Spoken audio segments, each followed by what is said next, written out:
What is going on, guys? Welcome back to another video, and I want to start something new to the channel regarding the New York Giants, and that is a Where Are They Now New York Giants edition. If you guys want me to go even farther back in time and go over New York Giants from the past and where they're at now, whether they're retired or not, that far back, if you guys want me to do that, let me know in the comment section below. Let me know what type of time era do you want me to do. But we're going to start off easy. We're going to start off with the 2017 New York Giants. I'm not talking about any New York Giants that are still on the team as of right now. Talking about any New York Giants that were on the 2017 Giants that did not make it onto the 2018 Giants for whatever reason. And we're going to go over not all players, obviously, just the key players that we all know about and we all love or hate these players. So let's get right into it. First, we're going to talk about Jason Pierre-Paul, JPP, who was traded onto the Tampa Bay Buccaneers March 22nd, 2018. Now, we had a lot of mixed reviews on that.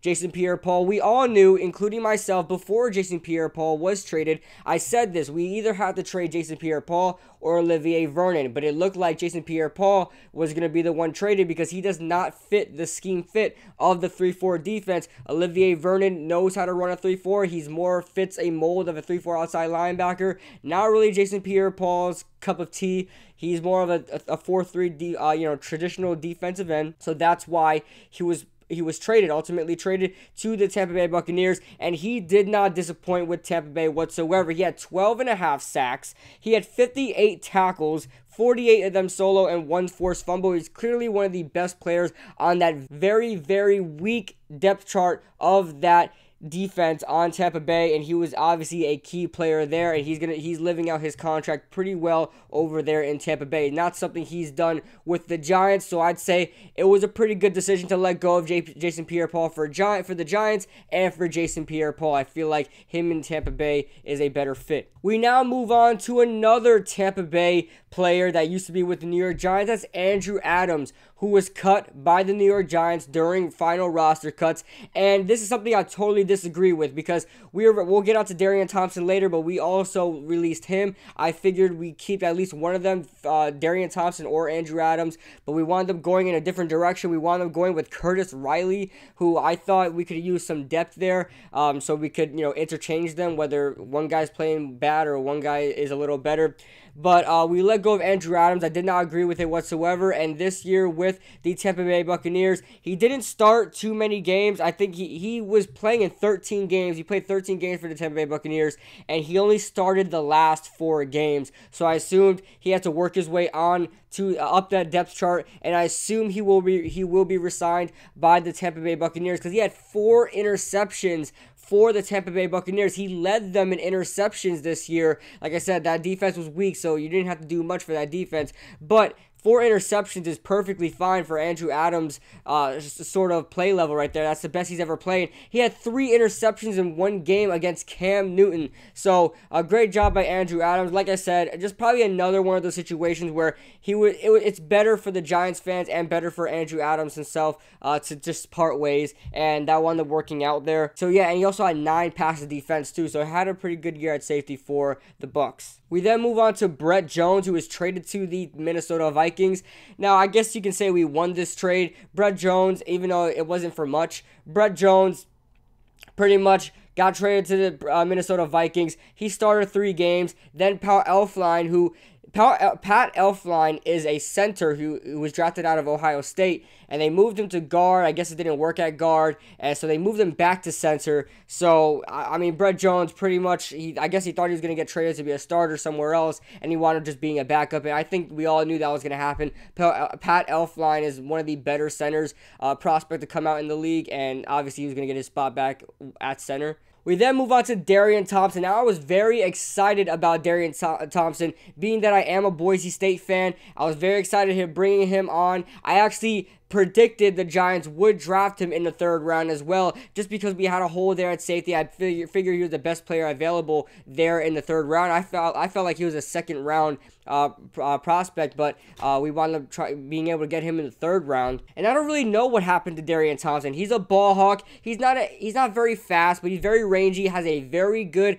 football IQ. It just didn't work out with the Giants. He was whiffing on tackles. He was misreading on play action, things like that, getting beat deep. He just wasn't look like how he used to play at college, and I don't know what really happened there, but we ultimately had to let him go. I don't like getting rid of draft picks, but I guess it had to happen. He was then later signed by the Arizona Cardinals to their practice squad, and then signed to the active roster of the Dallas Cowboys. But he didn't do anything with the Dallas Cowboys. Didn't play in any games, didn't start any games, didn't have any tackles. I don't really know if he dressed for games, but it is what it is. I don't think he did dress for any games, but he didn't do anything much with the Cowboys at all, actually. We then move on to a fan favorite. Well, I don't know if he's a fan favorite, but he's one of my favorites, and that's Orleans Darkwa. Now, I remember signing Orleans Darkwa in the middle, the middle of the 2014 season. I believe it was the 2014 season. I was very excited just because I heard about him in college. I heard about him in Miami, and I felt like he would be a good candidate because Rashad Jennings was always hurt. Andre Williams couldn't run for over 2 yards, and I felt like Orleans Darkwa could put in some work. His first game against the Los Angeles Rams, at that time, St. Louis Rams, I remember that game when Alec Ogletree and Odell Beckham got into it. Orleans Darkwa had himself a good day. I believe had like 4 or 5 carries for like 40-something yards, so I felt like from there on, Orleans Darkwa would be a fan favorite there, and he eventually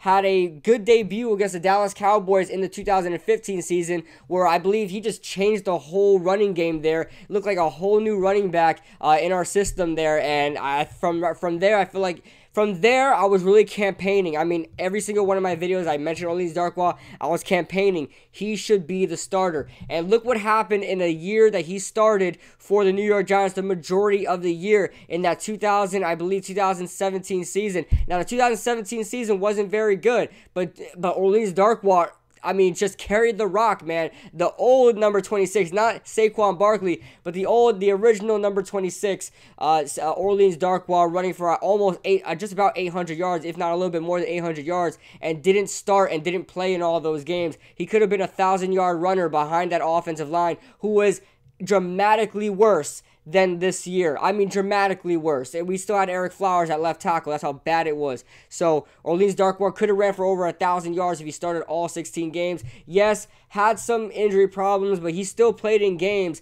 He went through season-ending injury at the end of the season, and from there on, he was the top running back in the free agent market. He was never signed by anybody because he went through that surgery, and people think that, I guess teams thought that he wouldn't be worth signing because of the injury. He's still on the free agent market today. I'm hoping he would get onto the AAF, the Alliance Football League, the American Alliance Football League. I was hoping that a team would sign him, or he would try to go on to there. There are a lot of former NFL players who aren't getting a shot anymore in the NFL, making it onto that league, and to try to get their shot back in the NFL. I'll make a video about the AAF very soon, but I really love the idea of the AAF. With Orleans Darkwa, man, it really sucks. You go from 800 yards, almost a 1,000-yard season behind a terrible offensive line, in which you were probably one of the only good things to happen to that offense in that season, and you go from that to absolutely nothing. No team is signing you. No team is in the talks of signing you, and you're just nowhere right now. I follow him on Instagram, hoping that he was signed with a team, but I guess it's just not happening anytime soon. We now move on to Dante Dionne, who we cut at the beginning of the year. I felt like it shouldn't have happened. I felt like B.W. Webb was the guy to go, but I felt like the reason why we kept B.W. Webb is that he has the ability to play outside. As you guys know, we had a terrible amount of injuries in the cornerback core this year, and with all those injuries, we had to move our depth guys to outside corner, which is basically the starting corners, to number 2 corner, and the only guy that had the ability to do that was B.W. Webb because of his height. Dante Dionne being 5'9", or just about 5'9", or 5'8", something like that, 160 pounds. The guy just doesn't have the physical physique to play outside corner. He's strictly a slot corner. Do I think he's better than B.W. Webb? Absolutely. I mean, he had a phenomenal preseason. He's a fan favorite.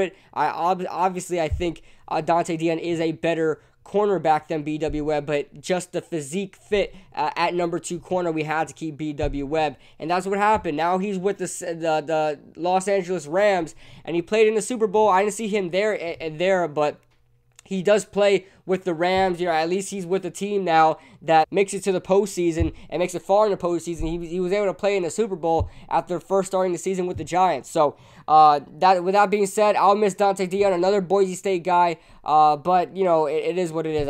I guess he's more happier with the Rams. I would. We then move on to Shane Vereen. He's a guy that I said to let go of a long time ago. He's just a scat back, you know, a receiving back to just, you know, move the chains here and there, but he's always hurt, always put on IR. I mean, every single time. I remember a couple seasons ago we had him, and he had missed a couple games. His first carry, he carried the ball. He was hurt again. I mean, the guy's just so injury prone. He signed with the New Orleans Saints for just under $1 million for just 1 year. And what happened? He got put on IR, and there goes the three-headed monster with Shane Vereen, with Alvin Kamara, with Mark Ingram. So Shane Vereen, obviously, you know, he's now with another team getting put on their IR. So I'm okay with letting go of Shane Vereen. We then move on to the offensive lineman. We've got Justin Pugh, who signed with the Arizona Cardinals for 5 years, $45 million. That's $9 million a year. And ultimately, he was put on IR. And even so, that Arizona Cardinals offensive line was completely terrible. I mean, nobody lasted on that offensive line. I'm talking nobody. There were no starters remaining at the offensive line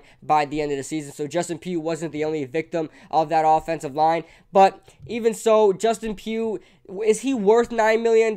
I guess for a certain team.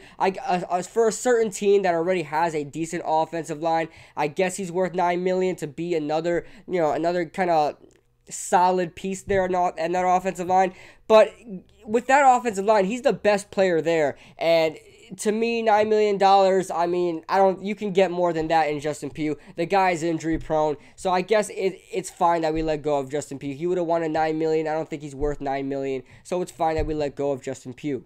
Then we talk about Weston Richburg. He's another kind of offensive lineman that I guess we hit a lot of. Say what you want about Weston Richburg. I think he was a decent player for the Giants. We just expected way too much of him just because we had very bad offensive line problems. He's a center, guys. He's a center. He never missed on snaps. His rookie year at guard was okay. His second year at center was phenomenal. Allowed no sacks, was doing well. Run blocking and pass blocking. His third year was very bad. And then obviously we let him go in free agency. He signed with the 49ers. He got overpaid. I'll admit that. I don't think the Giants were going to sign him for a big deal like that. I would not sign him for a big deal like that. But he would be making just about $9.5 million, 5 years, $47 million. And so I'm fine with that too. John Jalapeno, John Greco. We have Spencer Pulley now. I mean, it's a center carousel, but I'd rather have a center carousel than a left tackle carousel or a quarterback carousel. So I'm fine with that. We then move on to Devon Canard. Now, this is a guy that I was very upset of us letting go of just because I saw the potential in Devon Canard. I just didn't think we did enough with him. And, you know, he almost led in sacks with the Detroit Lions, signed a 3-year, $18 million deal, which is about $6 million, over $6 million a year. I thought we could have paid that for Devon Canard, but it is what it is. I felt like we could have had him. He had 7 sacks. It's a career high for him in sacks. He only had about 46 tackles. I believe he had more with the Giants, but keep in mind the Detroit Lions defense wasn't very good this year, so I guess he had to really put in a lot of work, and I guess it didn't work out a lot. So he had 14 quarterback hits and 9 tackles for loss. So he lived up to that $6 million contract. And, you know, I think he's doing fine there in Detroit. We now move on to a guy. Everybody always talk to me about this. Why do you like Romeo Crable so much? I get he's good. Why do you like him so much? Because he does this. If you give him the snaps, if you give him the chance, if you give him the ability to do it. The guy started 15 games for the Detroit Lions.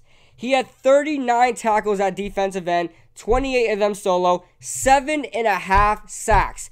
If you think about the contract that Romeo Crable is on, he's undrafted. He's not getting too much money. He's probably a $1 million guy. We could have re-signed him for $1 million, and he would have got his about 7 sacks in this year. We need all the sacks we can get with the Giants right now. We're talking about leaving. I get Kerry Wynn is playing at linebacker and defensive end, but I would have kept Romeo Crable besides Kerry Wynn. And then we talk about Kareem Martin. What the hell has he done? You're telling me we let go of Romeo Crable, who I was on his bandwagon. At the end of the 2016 season, when we made our playoff run, JPP was a little banged up. Romeo Crable came in and was like the player of the game against the Dallas Cowboys, in which we won that game like 10-7 or whatever. He was like the MVP of that game, and we didn't want to resign him. Are you serious? For such a cheap contract, we couldn't resign this guy? Instead of, we're giving like $5.5 million to Kareem Martin, who's done relatively nothing this year. Romeo Crable could have been a very good piece with the Giants for a very cheap contract, and that's how you build teams. Young, and you build them cheap. We would have had, I would say, if Romeo Crable was in our system, he more fits the 3-4 outside linebacker role. He would have had about 7 sacks with us. I guarantee you guys, he would have had about 7 sacks with us if he filled in for Kareem Martin. Not to mention, he also had 14 quarterback hits, 1 forced fumble, and 8 tackles for loss. So he definitely lived up to that $1 million contract he had. So, I mean, Romeo Crable, that's the biggest free agent I thought we could have kept, just because of the money he would have got versus his production would be, I mean, outscaled. His production would have outscaled the money he would have been getting. And that's all I got for you guys today. We could talk about Travis Rudolph and Tavares King. Tavares King signed with the Minnesota Vikings, didn't really do anything with them. And then we got Travis Rudolph, who signed with the Dolphins, didn't really do anything with the Dolphins. But I just left them out because, you know, whatever, it doesn't really matter. But it is what it is, guys. Let me know what you guys think in the comment section below. If you guys want me to do another Where Are They Now New York Giants edition in another time area, if you want to go 2012, 2011, if you guys want me to do draft classes, things like that, I would definitely do that for you guys. You let me know in the comment section below. Or if you guys want me to do any other teams draft classes, any other teams free agents, or, you know, a certain amount, a certain team, Where Are They Now? Let me know in the comment section below, and I will see you guys in the next video.